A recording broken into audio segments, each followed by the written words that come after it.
was very, very kind. He brought as much joy as he could to those around him. A thoughtful man. Zac Cox died in Qatar in January 2017. A rope access technician, Zac had been involved in renovating one of the World Cup 2022 stadiums when he fell 40 metres to his death.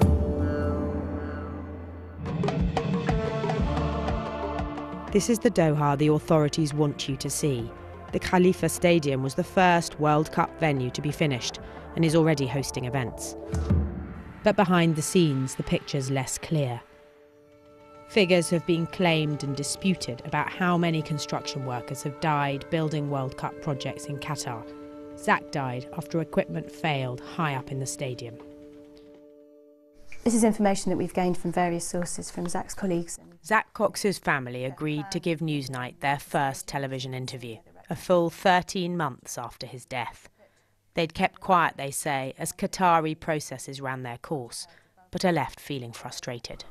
It's deeply distressing. We've lost a loved one, a very, very dear friend, and no one has been held responsible. There's no sense that anyone will be held accountable, and we have no confidence that the lessons will be learnt and other families won't be put in this horrific situation. Here is Zac, and you can see how this is one element of the catwalk. Mr Cox had been working in a team of 3, installing catwalks that were to hold lighting and other equipment near the roof of the stadium.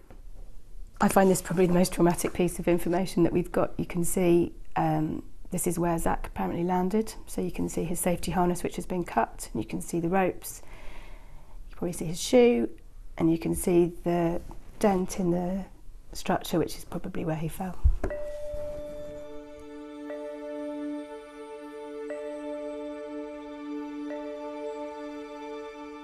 From the beginning of the lever hoist failing to Zac hitting the ground was about 3.5 seconds, I think. It was a big fall. I was working parallel to Zac and his team on another set of catwalks. All of a sudden we heard a large bang and looked over to see the chain running through the block of the lever hoist, and the catwalk started falling away. Zac's close friend and colleague John Johnson saw what happened. He says one of the bits of equipment, called a lever hoist, that the teams were using to hold up the catwalks until they could be permanently fixed, failed. Zac was standing on the catwalk that lever hoist was supposed to support. Zac got pulled towards the slings that were holding the lever hoist up, and the weight of the catwalk was entirely on Zac then, on his line, which then failed, and the catwalk swung away, leaving Zac to fall to the ground. And how far did he fall? I believe it was 39 metres. The falling lever hoist rigging had caught Zac's safety rope. Unable to bear the added weight of the catwalk, the rope snapped. Another colleague, Graham Vance, who'd been standing nearest Zac Cox on the adjacent catwalk and who'd watched him fall, was arrested that day. He was released but prevented from leaving Qatar for 11 months, wrongly blamed for the death. He was eventually exonerated. Throughout that time, the family didn't want to speak publicly for fear of harming his case. For a year, the family say they've been kept almost completely in the dark. Recently, they got hold of the internal investigation report carried out immediately after Zac Cox's death by the stadium contractors and overseen by the Supreme Committee, the Qatari body responsible for delivering World Cup infrastructure. Despite promises of cooperation, they say this document was never given to them through official channels.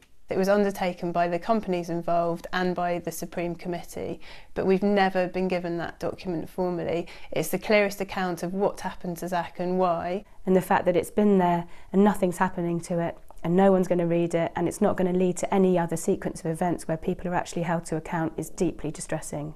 The report revealed what they'd suspected, that there were issues with some of the equipment the teams were using. One of the key things in this report was the page that talks very clearly about the equipment being used and the fact that it was in poor condition. It had no third-party certification available, but yet it was labelled up and provided to Zac and his colleagues to use in their work. Under normal circumstances, that equipment should have been put in the bin without the relevant and appropriate certification, but yet it was used for a team of people who were working 40 metres up above ground level.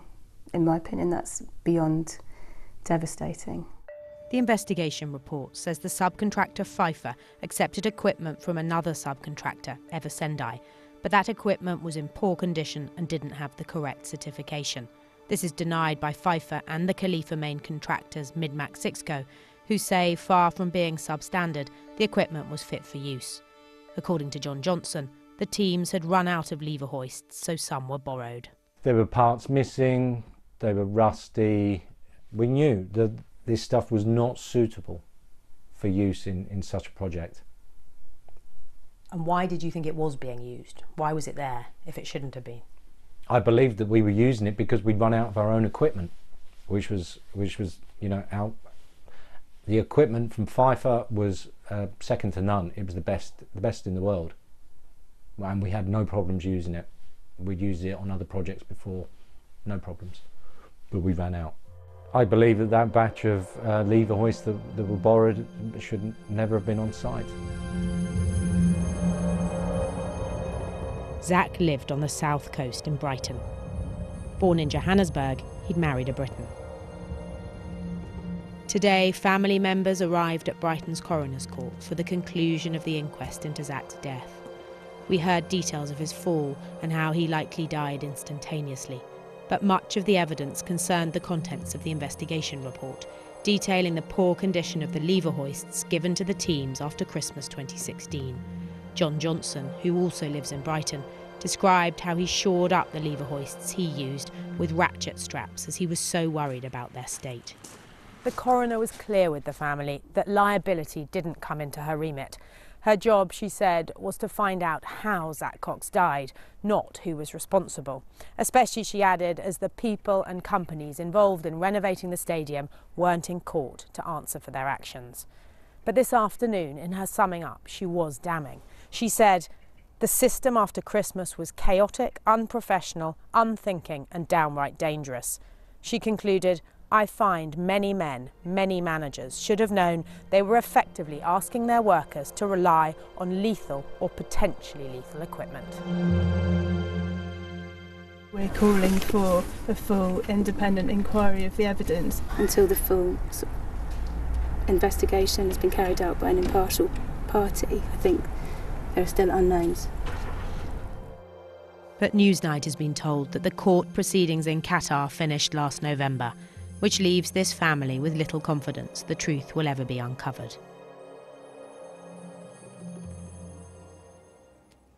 Katie Razzall there. Now, in a statement, Qatar's Supreme Committee for Delivery and Legacy said several systematic failures and human errors had contributed to the incident and that 4 members of staff had been removed and banned from working on further projects.